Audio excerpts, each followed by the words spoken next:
ইন্না আউওয়ালা বাইতিন উযিআ লিন-নাসি লাল্লাযী বিবাক্কাতা মুবারাকাও ওয়া হুদা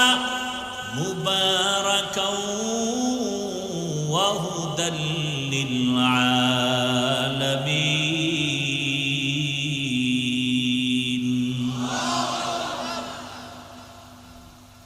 বাইতুল্লাহর দিকে কেউ যদি প্রথম নজর দিয়া আল্লাহর কাছে যা চাইবে সাথে সাথে আল্লাহ দিয়া দিবেন। বাইতুল্লাহ গিয়া যদি কেউ প্রথম তাকানো মাত্রই আল্লাহর কাছে যা চাবে তাই পাবে। সেই বাইতুল্লাহর পাশের মানুষগুলো কত খারাপ, কোন পশু জবাই কইরা রক্ত লাগায় বাইতুল্লাহর দেওয়ালে, মনে করে কোরবানি কবুল। আল্লাহ আয়াত নাজিল করে বলেন, লাইয়ানালাল্লাহা লুহুমুহা ওয়ালা দিমাউহা ওয়ালাকিন ইয়ানালুহুত তাকওয়া মিনকুম। আর কত খারাপ মক্কার মানুষ, মেয়েদের পছন্দ করে না। মহিলারা মাসে অসুস্থ হয়ে গেলে বিছানা আলাদা করে দেয়। কন্যা সন্তান আসলেই মা বাবায় দরজা লাগায় দেয়, লজ্জায় বাজারে যায় না। কন্যা হওয়া মানে অভিশাপ। ও জাতি, ভালো করে শুনো, আম্মা জানেরা ভালো করে শুনেন। চান্দাবাজার, ধান্দাবাজ, চরিত্রহীন লম্পটের স্লোগানের পেছনে দৌড়াইয়েন না। যারা বলে ইসলাম নারীর সম্মান দেয় নাই, এরা চরিত্রহীন লম্পট। এরা নারীদের রাস্তায় নামাইয়া চায় জেনা করার সামগ্রী বানাবে। বাংলাদেশটারে জেনার আড্ডাখানা বানাতে চায়, পুরা দেশটাকে প্রস্কোয়াটার বানাতে চায়। এরা দেশের দুশ্মন, এরা নারীর দুশ্মন, এরা স্বাধীনতার দুশ্মন, এরা আল্লাহর দুশ্মন, এরা রসুলের দুশ্মন, এরা কোরআনের দুশ্মন, এরা ইসলামের দুশ্মন। ভালো করে শুনে, মক্কার মানুষগুলো কন্যা পছন্দ করে না। ছেলে হলে ঈদের আনন্দ করে, মেয়ে হলে দরজায় তালা লাগায় দেয়। বিধবা নারীদের সমাজের বাইরে ফেলে দেয়। নারী মানি অভিশাপ। রহমতের নবী সেই জমিনে আসেন, আসা মাত্র পরিবর্তন শুরু হয়ে গেল। কেমন নবী? বলে বিশ্ব নবী, শ্রেষ্ঠ নবী। বলে কেমন শ্রেষ্ঠ? কয় তুই যেদিকেই আঙ্গুল দেখাবি সেদিকেই নবী শ্রেষ্ঠ। জ্ঞানের বেলায় নবী তুলনাহীন, দৈহিক গঠনের বেলায় নবী তুলনাহীন। নবীজির চেহারা এত সুন্দর, একটা নজর দিবে একবার, মোহব্বতের নজর দিলেই জাহান্নামের আগুন হারাম। কেমন মায়ার নবী আমার! কেউ যদি ভক্তি ভরে একটা নজর দেয়, 7 দিনের ক্ষুধা পেটে থাকে না। কেমন রহমতের নবী! যেই রহমতের নবী রাস্তা দিয়া চলেন, দুপাশের গাছ নত হইয়া নবীজিরে সালাম দেয়। কেমন মায়ার নবী আমার! যে নবী রাস্তা দিয়া চলতেছেন, মেঘের খণ্ড ছায়া দেয়, ছাতি লাগে না। নবীর শরীরে সূর্যের গরম লাগে যেন কষ্ট না হয়, মেঘের খণ্ড ছায়া দেয়। নবীজির শরীর মোবারকে মশা মাছি পড়ে না, হারাম। নবী যেখানে কদম দেয়, ওখান থেকে দীর্ঘ বছর শুধু মিশকের ঘেরান। আম্মা জান আয়েশা রাদিয়াল্লাহু আনহা বলেন, নবীজির ঘাম বোতলে ভরে রাখতাম আর আমরা আতর হিসাবে ব্যবহার করতাম। কেমন নবীর যুবক! চিনলি না সেই নবী আমার, যিনি তার হায়াতে কোনোদিন একটা মিথ্যা কথা বলেন নাই, কোনোদিন একটা গালিও নবীজি কাউকে দেন নাই।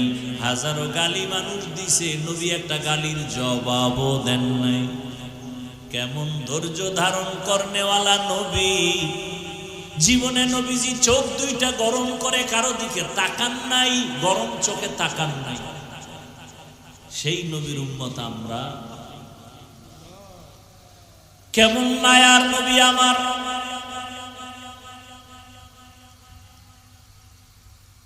নবীজি দীর্ঘ 40টা বছর কোনোদিন কাউকে নামাজের দাওয়াত দেন না, কালেমার কথা বলেন না। নবী সবার সাথে হাসি মুখে চলেন। সব বেঈমানের অন্তরে নবীকে ঢুকায়ে ফেলছে। নবীর ব্যবহার এত সুন্দর। রহমতের নবী 40 বছর পর্যন্ত কারো কাছে গিয়ে কোনো দাওয়াত দেন না। 40 বছর পরে আল্লাহ কোরআন নাজিল শুরু করলেন। নবী এবার দাওয়াত শুরু করলেন। নবীজি কত সুন্দর, নবীজির শরীরের শক্তি কত বেশি। সারা দুনিয়ার মানুষ একদিকে, রহমতের নবী ভিন্ন। সারা দুনিয়ার মানুষের মেধা এক জায়গায়, রহমতের নবীর মেধা এক জায়গায়। সারা দুনিয়ার মানুষের সব যৌবন এক জায়গায়, রহমতের নবীর যৌবন ভিন্ন জায়গায়।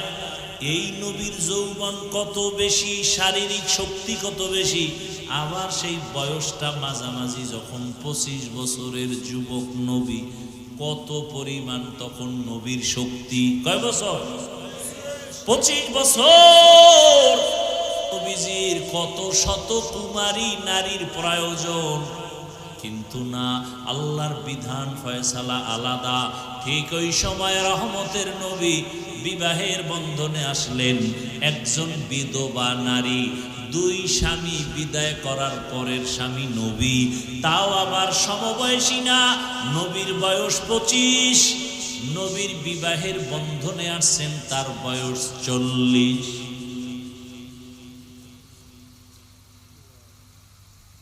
তাও আবার নিঃসন্তান না, 2 সন্তান আগে হয়ে গেল। আরবের বড় পণ্ডিতেরা নারীদের পছন্দ করে না, বিধবা পছন্দ করে না। সৃষ্টির শ্রেষ্ঠ নবী, জীবনের ভরা শক্তি রহমতের নবী, 25 বছর। ওই সময় এক বিধবা নারী, তাও আবার বয়স 40 বছর। নবী তাকে বিবাহ করলেন। 2 জন স্বামী চলে গেল, আবার সন্তানও 2-এর অধিক হয়ে গেল। এই নবী বিবাহ করলেন খাদিজা রাদিয়াল্লাহু আনহা। সারা দুনিয়ার বেঈমান আর নাস্তিক আর চরিত্রহীন লম্পটের গোষ্ঠীকে জানায় গেল, এই চরিত্রহীন দুনিয়াদারেরা, নারী লুভিরা, চরিত্রহীন লম্পটেরা, শুনে রাখ, রহমতের নবী ইতিহাস করে গেলেন, ইসলাম ছাড়া নারীর অধিকার আর সম্মান কেউ দিতে পারে না।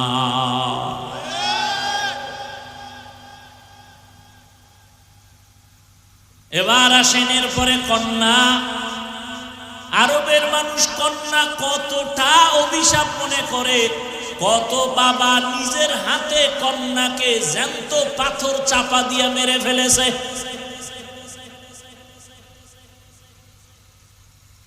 কতটা খারাপ ছিল মানুষ। এখনো আমার সোনার বাংলায় কিছু কুলাঙ্গারের বাচ্চা আছে, কন্যা সন্তান পছন্দ করে না। নাই এরকম কুলাঙ্গার? ছেলে হলে খুশি হয়, কন্যা হলে কষ্ট পায়। অথচ রহমতের নবী, তুলনাহীন আমার নবী, রহমতের নবীর এই মা খাদিজার গর্ভ থেকে 4টা কন্যা সন্তান আল্লাহ দান করলেন। কয়টা? 4 কন্যা। নবীর জীবনে কোনো ছেলে জিন্দা নাই।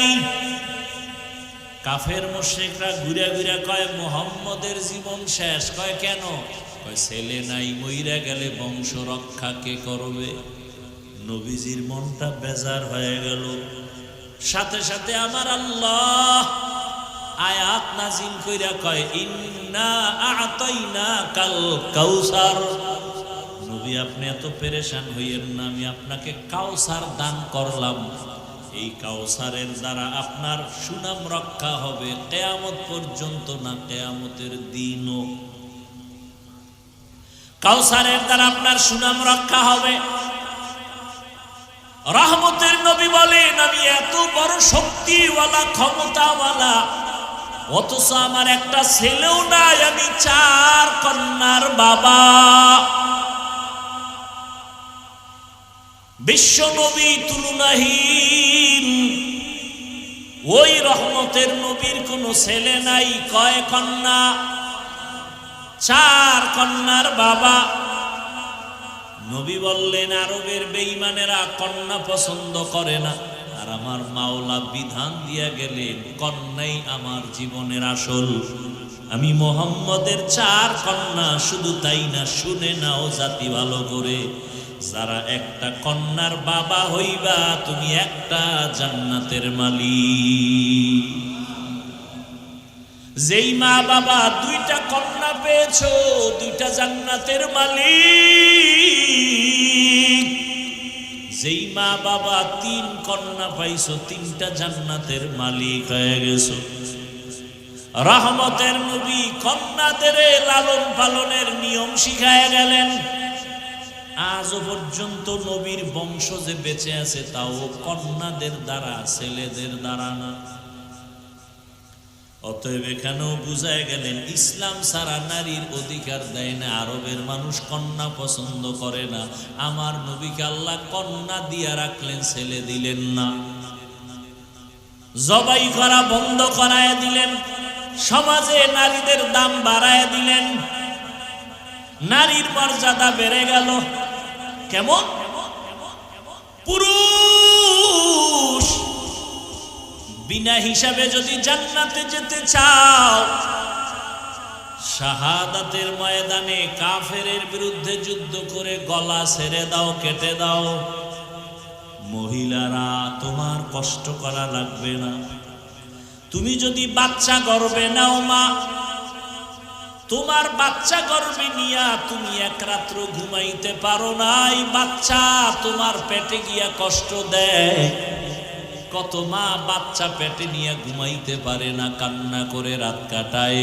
রহমতের নবী কয় ওই মহিলা কদরের রাতের ইবাদতের সওয়াব আল্লাহ দিয়ে দিবে।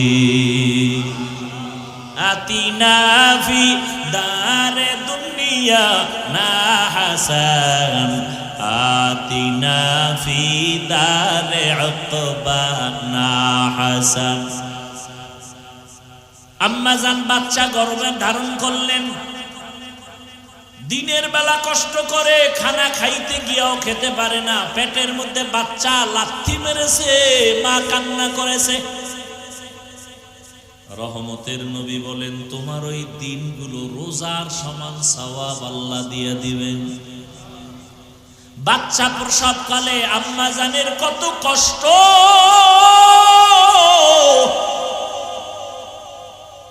আমার আম্মাজানের কণ্ঠের আওয়াজ ঘরের বাইরে কেউ শুনে না, পর্দা রক্ষা করে আম্মা চলেন। কিন্তু আমি যেদিন দুনিয়াতে আসব, আম্মাজান এতটাই ব্যথায় বেহুশ হয়ে গেলেন, আমার আম্মাজানের চিৎকারে পাশের ঘরের মানুষ সজাগ হয়ে গেছে। এতটা কষ্টে আম্মা কাঁদছেন। আমার দাদি, আমার নানি, আমার আম্মাজানের পাশে বৈশা সান্ত্বনা দেয়, মায়ের কান্না থামে না।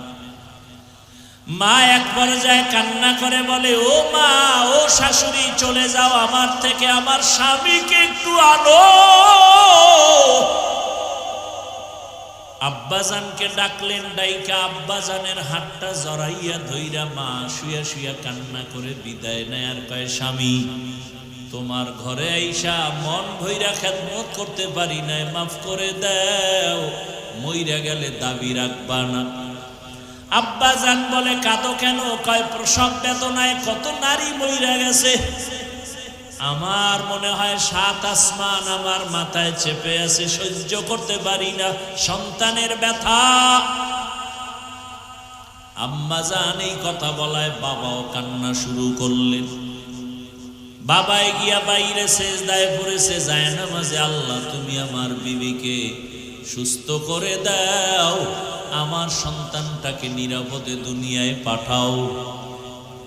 নবীজি বলেন এই অবস্থায় যেই মায়েরা মারা যায়, বিনা হিসাবে শহীদের মর্যাদা নিয়ে জান্নাতে যাবে।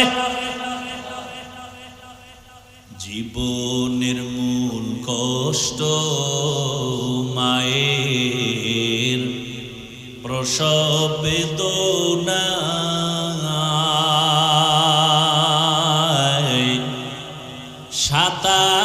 সাত জমিন তখন মায়েরই মাথায়।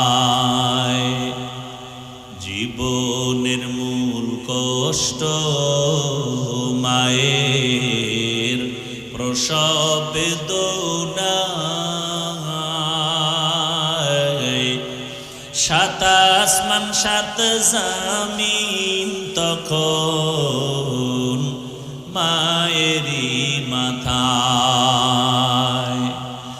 আমার সুন্দর মুখ দেখে মায়ের, আমার সুন্দর মুখ দেখে মায়ের ব্যথা যায় দেয় হাসাইয়া। ও আমার প্রাণের মা, মা গো মা, কোথায় গেলে মোরে ছাড়িয়া? জনম দুঃখী ইয়াতীম আমি, চাই না কেহ ফিরিয়া। আমি যখন ছিলাম আমার মায়েরই উদরে, চলাফেরা করলেন যে মায় কত কষ্ট করে।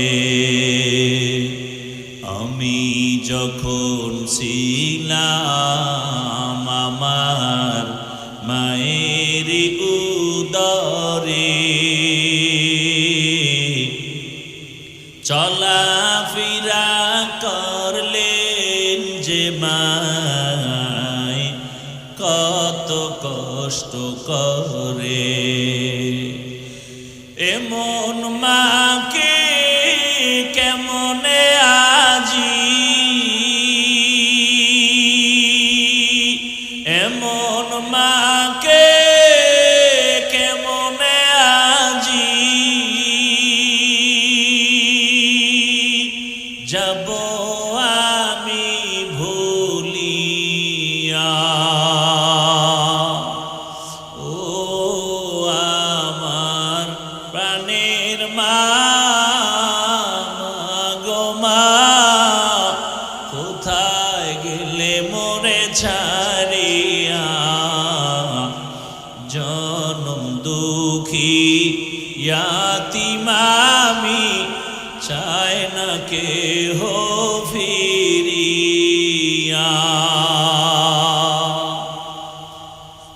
এরে আম্মা জানেরা, প্রসব বেদনায় যদি মায়ের ইন্তেকাল হয়ে যায়, আল্লাহ তাকে শাহাদাতের মর্যাদা দান করবেন। আমরা পুরুষেরা রৌদ্র নাই, বৃষ্টি নাই, আজান হয়ে গেছে, মসজিদে যাও, জুমার নামাজ মসজিদে গিয়া পড়ো, ঈদের নামাজ ঈদগায় গিয়া করো। আম্মা জানের কত সম্মান। মসজিদে গিয়া পুরুষেরা কষ্ট করিয়া যত সওয়াব পাবে, আম্মা জানেরা নবীজি বলেন ঘরের মধ্যে থাইকা নির্জন জায়গায় নামাজ পড়লে পুরুষের সমান সওয়াব আল্লাহ আম্মা জানদেরকে দান করবে। এগুলো বুঝবে কি আর বলবে কি? ইসলামের উপরে এত অপবাদ মূলত বেঈমান আর নাস্তিকেরা চায় ইসলাম যেন জমিনে কায়েম না হয়। কারণ আল্লাহর দ্বীন আর ইসলাম যদি কায়েম হয়ে যায়, দুনিয়াটা জান্নাতের বাগান হয়ে যাবে। চোর আর ধোঁকাবাজেরা চুরি করার রাস্তা পাবে না। এই জন্য সব চোর, দুর্নীতিবাজ, চাঁদাবাজ আর ধান্দাবাজেরা কুত্তার মতো পাগল হয়ে গেছে। ওরা ইসলাম চায় না।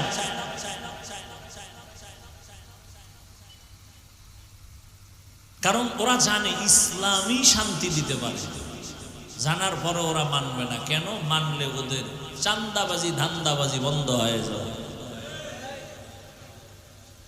রহমতের নবী এসে কন্যাদেরকে সম্মান বাড়ায় দিলেন।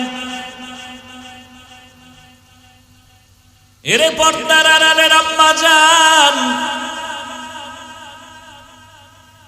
কিয়ামতের ময়দান যেদিন কায়েম হয়ে যাবে, এই জমিনটা হবে কিয়ামতের মাঠ। মক্কার পার্শ্বে আরাফার ময়দান হবে আল্লাহর বিচারালয়, আদালত। হাসরের ময়দানে সব মানুষগুলো উলঙ্গ দাঁড়াবে, জমিনটা থাকবে সমতল। ওই দিন আমার আল্লাহ যদি ডেকে বলেন, আজ এমন একজন ব্যক্তি দাঁড়াও যে আমার প্রিয় হাবিবের হাতে প্রথম কালেমা পড়েছো, প্রথম ব্যক্তিকে দাঁড়াও, আমি আজ পুরস্কার দিব। ভালো করে জানো, কোটি কোটি কোটি মানুষের মাঝে সেদিন কোনো পুরুষ দাঁড়াবার সাহস হবে না। একজন নারী দাঁড়ায় বলবে, হে আল্লাহ, তোমার হাবিবের হাতের প্রথম কালেমাওয়ালা আমি একজন ব্যক্তি, প্রথম আমি একজন নারী, রহমতের নবীর স্ত্রী খাদিজা রাদিয়াল্লাহু আনহা। হাসরের ময়দানে যদি আমার আল্লাহ বলেন, আমার রাসূলের দ্বীনকে জীবিত রাখার জন্য প্রথম বেঈমানের মোকাবেলায় কে জীবন দিয়ে শহীদ হয়েছো, একজন পুরুষও দাঁড়াতে সাহস পাবে না, এক নারী দাঁড়ায় যাবে। দাঁড়াইয়া বলবেন, হে মালিক,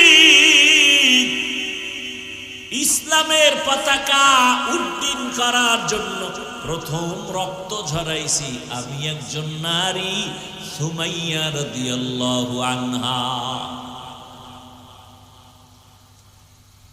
আল্লাহ যদি বলেন, আমার দ্বীন হেফাজতের জন্য কে জন্মভূমি ত্যাগ করে প্রথম হিজরত করেছো, প্রথম যে হিজরত করেছো, দাঁড়াও। একজন পুরুষও দাঁড়াতে পারবে না, এক নারী দাঁড়ায় বলবেন, হে মালিক, দ্বীন হেফাজতের জন্য প্রথম হিজরত করনেওয়ালা আমি এক নারী, রুকাইয়া রাদিয়াল্লাহু আনহা, রাসূলের মেয়ে, ওসমান রাদিয়াল্লাহু আনহুর বিবি। ওরে জুতা দিয়া বাইরের দরকার এই বেঈমান গুলোকে, নাস্তিক গুলোকে, লম্পট গুলোকে, যারা বলে ইসলাম নারীর অধিকার দেয় না, ওদেরকে মৃত্যু পর্যন্ত জেলখানায় বেঁধে রাখা উচিত। বলবে কে? নিজের ঘরে আগুন যদি নিজের লোকে লাগায়, নিবেইবে কে? কোন হিন্দু, কোন খ্রিস্টান, কোন ইহুদি আমার সোনার বাংলায় দাঁড়িয়ে আল্লাহর বিরুদ্ধে, কোরআনের বিরুদ্ধে কথা বলার সাহস পায়নি। ইসলামের ক্ষতি করেছে নামদারি মুসলমান মুনাফিকের গোষ্ঠীরা। মসজিদের ইমামতি যায় কেন? হিন্দু আইয়া বাধা দিছে, ওই যে শিয়ালের হাতে মুরগি। কথা বলেন না কেন? আমি যে আজকে যে বয়ানগুলো করলাম, আপনাদের কোনো জুমার মসজিদে এই বয়ান কোনো খতিব সাহেব করুক না, কমিটি বলবে 1 মাসের ছুটি, বাড়ি যান। শিয়ালের হাতে মুরগি। قال رسول الله صلى الله عليه وآله وسلم اثنان يعجلهما الله في الدنيا البغي وعقوق الوالدين। জুলুম করবে যারা, মা বাবার সাথে বেয়াদবি যারা করবে, তাদের শাস্তি হবে মরার আগে। ও আমার কলিজার যুবক, এতক্ষণ মা বোন দিয়া বয়ান করলাম, এখন যুবকদের 2-4 মিনিট কিছু না বললেই না। ও ও আমার যুবক বাবারা, রহমতের নবী বলেছেন বিপদকালে যুবকেরা আমার উপকার করেছে, বুড়ারা বিরোধিতা করেছে। তুমি যুবক নবীর কি উপকার করছো কত? মোটামুটি কম না, সারা রাত মোবাইল দিয়ে তো কম উপকার করি না। এরে আল্লাহর বান্দারা, রহমতের নবী বলেছেন যুবক আমার উপকার করেছে। যৌবন কালের ইবাদত আল্লাহর কাছে বড় দামি। এই যে এতক্ষণ আমি বয়ান শুনাইছি, একবারও কিন্তু বলি নাই আমার মতো হুজুর হও, আমার মতো স্কুল বাদ দিয়া মাদ্রাসায় যাও। বরং আমি বলি সব জায়গায় হুজুর হইও না, হইও না, হইও না। যে হুজুর হইছে এটি শেষ করা যায় না। হুজুর এত বেশি হয়ে গেছে, আর হুজুর লাগবে না।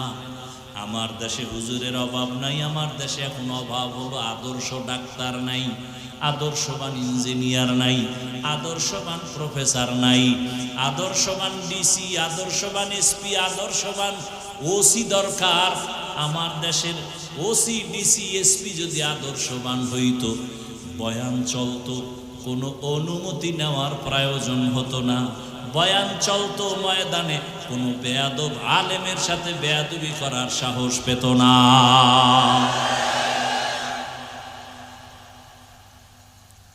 আদর্শবান ডাক্তার হও, আদর্শবান ইঞ্জিনিয়ার হও, আদর্শবান প্রফেসর হও।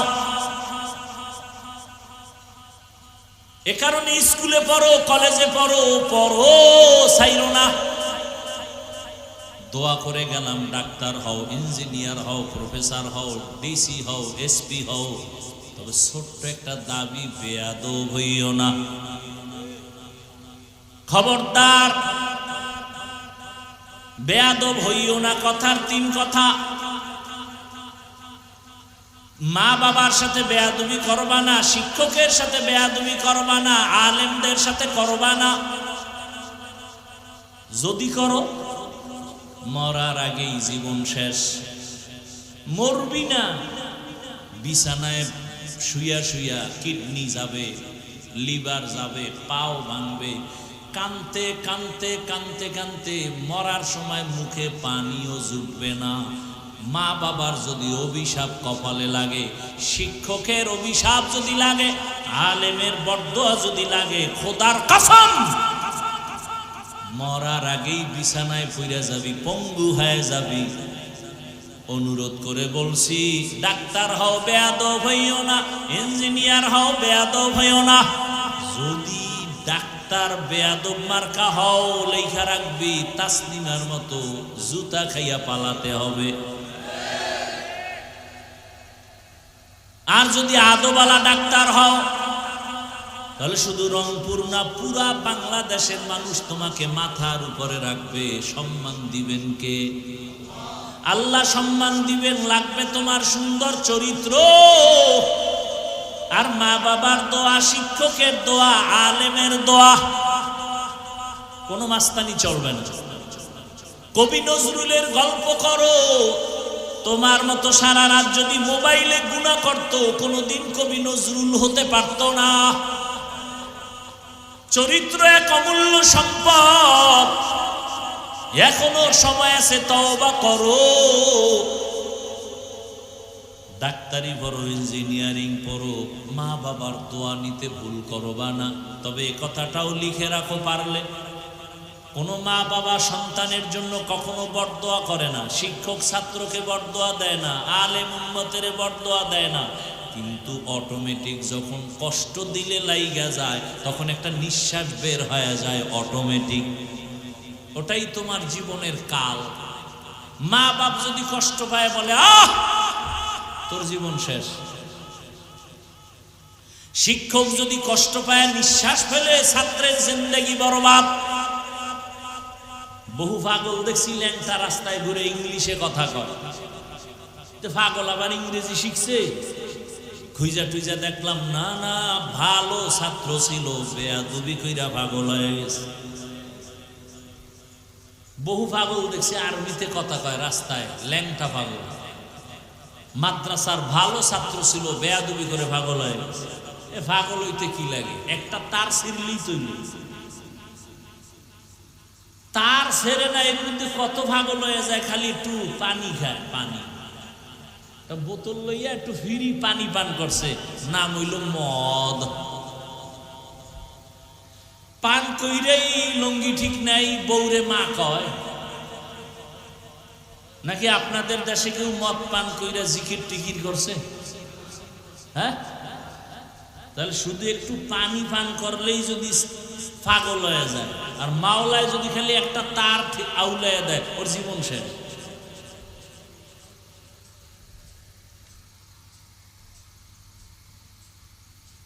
আল্লাহ হেদায়েত দান করেন। এরপরও মানুষের একটা শখ থাকে, শখ। এই পার্কে গেলে এই যে ভিন্ন কি জানি ভিন্ন জগৎ, অনেক ঢুকলে মনে হয় আর এক জগৎ। তখন মানুষ চিন্তা করে একটু শখ দেখি। যারা দেখি কইয়া গেছো, তোদের শখ তো কিছু হইলেও মিটছে, এখনো কি ফিরবি না? না ওখানে বইয়া ঠাস কইরা ঠাডা বইরা মরবো এটা চাও, না চাক্কার তলে মাথা ঢুকবে এটা চাও, না ঘুমের ভিতরে চিৎ পটাং হয়ে থাকবে এটা চাও? কত আর শখ মানুষের। শখ লাগছে দাড়ি কাটবি, কাটছো, এখনো কি ফিরবি না? আর কত বছর কাটলে শখ মিটবে? মনের শখ হইছে মাইয়া লইয়া আড্ডা দিবি, দিছো, এখনো কি শখ মিটে নাই? আরো কত বছর মাইয়াদের চরিত্র নষ্ট করলে শখ মিটবে বলো? এবং হায়াতের বাকি আছে কয় মিনিট বলো? গাড়ির নিচে যুবকের লাশ, পানির মধ্যে যুবকের লাশ, করোনায় যুবকের লাশ, শখ মিটাইতে গিয়া আর কত? চাইলে তো আমিও তোমার মতো প্যান্ট শার্ট টাই লাগায়া দাড়ি কাইটা রাস্তায় মাস্তানি করতে পারতাম, কেউ বাধা দিত না তো। অথচ আমি নিজে টুপি ফালাই না, তোমার পাও ধরে ধরে বলি তুমিও রসুলের আদর্শের লাইনে যাও। পায়ে ধরে ধরে কতটা নরম হইয়া বয়ান করি, কেউ যেন মনে কষ্ট না পায়। মাঝে মাঝে আবার মাপ চাই, কষ্ট পাইলে মাফ করবেন। এতটা নরম হইয়া বয়ান করি একমাত্র কারণ আমিও যদি নামাজ বাদ দিয়া চলি কেউ বাধা দিত না। কিন্তু না, এত গালি এত কিছুর পরেও কেন টুপি ফালাই না, নামাজ সারি না, বেপরদায় চলি না? এর একমাত্র কারণ আমার আল্লাহর কোরআন সত্য। গুনাহ নিয়ে যারা কবরে যাবে গুনার জন্য শাস্তি হবে, তাও সত্য। নেক আমলওয়ালারা শান্তিতে জান্নাতে থাকবে, তাও সত্য। কোরআনে এই বয়ান নাই? এরপরে তাকায় তো দেখি আমি হুজুর বাদ, হুজুর সারা জেনারেল লাইনের কত যুবক স্কুলে পড়ে, কলেজে পড়ে, 5 ওয়াক্ত নামাজও পড়ে, দাড়িওয়ালা আছে না নাই? হুজুর বাদ দাও, সব হুজুর বাদ। এইবার তোমাকে আল্লাহ বিবেক দিছে, আমাকে একটু জবাব দাও, তুমি পারো না কেন? আর ওয়াজের দরকার নাই, তোমার জীবনের এটাই ফাইনাল ওয়াজ। তোমার মতো যুবক যদি র্যাব, আর্মি, পুলিশ, বিডিআরের চাকরি করে, নামাজ পড়ে, বলো তুমি পারো না কেন? তোমার মতো যুবক ডাক্তার, প্রফেসর, ইঞ্জিনিয়ার, 5 ওয়াক্ত নামাজি, দাড়িওয়ালা, তুমি পারো না কেন? তোমার মতো যুবক রাস্তায় গাড়ি চালায়, নামাজ পড়ে, তুমি পারো না কেন? তোমার মতো যুবক নদীর মধ্যে মাছ ধরে, নৌকায় বৈশা নামাজ আদায় করে, বলো বাবা তুমি পারো না কেন? বালিশে মাথা লাগায় নিজেরে প্রশ্ন করিও যে আমার মতো যুবক জেনারেল লাইনে থাইকে যদি নামাজ পড়ে আমি পারি না কেন? অবশ্যই আমার কপালে কারো অভিশাপ লাগছে। তোমার মতো যুবক ময়দানে কৃষি কাজ করে, 5 বেলার নামাজ পড়ে, বলো তুমি কেন পারো না? আল্লাহর কোরআনটাকে মিথ্যা মনে করেছো? না বাবা, কোরআন কোনো মিথ্যা না। বহুজনে অপচেষ্টা কইরা পারে নাই, বরং কালেমাওয়ালা হয়েছে। আমার মাওলার কোরআন যদি তোমার বিবেক বলে সত্য, তাহলে কোরআনের আয়াত ইন্নাল আবরার লাফি নাঈম ওয়া ইন্নাল ফুজ্জার লাফি জাহিম, নেক আমলওয়ালারা জান্নাতের পথিক, গুনাহ যারা করবে তারা জাহান্নামের পথিক। জান্নাত কেমন তাও কোরআনে আছে, জান্নাতিন তাজরি মিন তাহতিহাল আনহার, গুনাহগারেরা কেমন জাহান্নাম পাবে তাও আল্লাহ কোরআনে বলছে।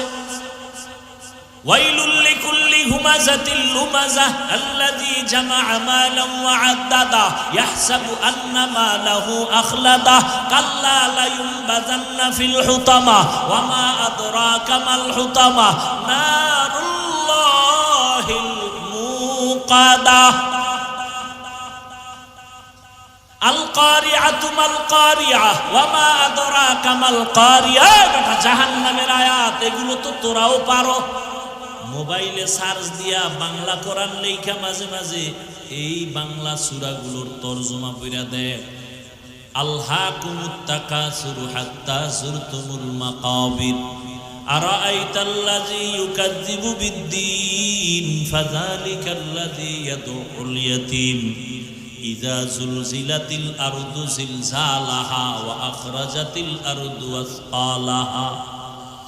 এই সূরা ইযা যুলজিলাতিল আরদু জিলজালাহা, এই আয়াতটা পড়তে পড়তে পড়তে পড়তে ইমামে আজম আবু হানিফা রাতের বেলা 2 রাকাত নামাজে এই আয়াত পড়তে পড়তে পড়তে পড়তে কান্না করে করে করে করে জার জার হয়ে গেছে, সিজদার থেকে আর মাথা উঠাতে পারে নাই।